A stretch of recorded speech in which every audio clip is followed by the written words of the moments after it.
الحمد لله رب العالمين الصلاة والسلام على خاتم النبيين وعلى آله وصحبه أجمعين أما بعد فأعوذ بالله من الشيطان الرجيم بسم الله الرحمن الرحيم قال الله تعالى في سورة الأعراف فأنجيناه وأهله إلا امرأته كانت من الغابرين۔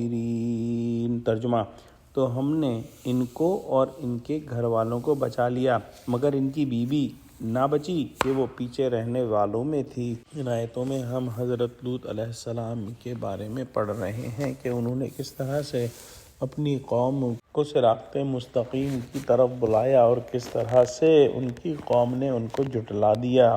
جیسے کہ پہلے بیان ہو چکا کہ جب کوئی رسول کسی قوم کی طرف مبعوث کیا جاتا ہے اور وہ قوم اس کو جھٹلا دیتی ہے تو پھر عذاب استیصال اس قوم کو آ پکڑتا ہے، یعنی اس قوم کو نسیہ منسیہ کر دیا جاتا ہے، بالکل برباد کر دیا جاتا ہے۔ اور یہی قوم لوط کے ساتھ ہوا کہ ان کو بھی نیست و نابود کر دیا اور اللہ سبحانہ وتعالی نے ان پر عذاب مسلط فرما دیا، اور جو ہے ان کے گھر والوں کو جو کہ لوط علیہ السلام پر ایمان لائے تھے ان کو بچا لیا۔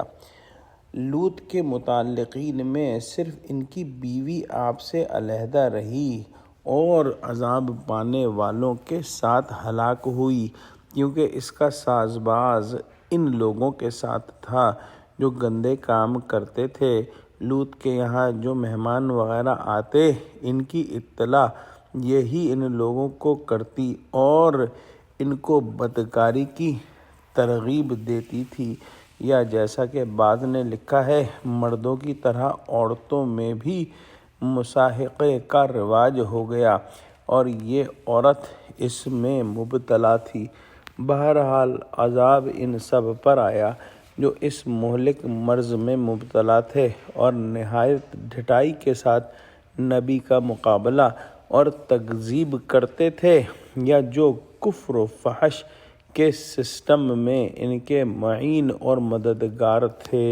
دعا کرتے ہیں کہ اللہ سبحانہ وتعالی ہم کو قرآن کا فہم عطا فرما، ہم کو سچوں سے جوڑے اور گناہ کے ہر کام سے ہم کو بچا لے، آمین۔ وآخر دعوانا الحمدللہ رب العالمین۔ السلام علیکم ورحمۃ اللہ وبرکاتہ۔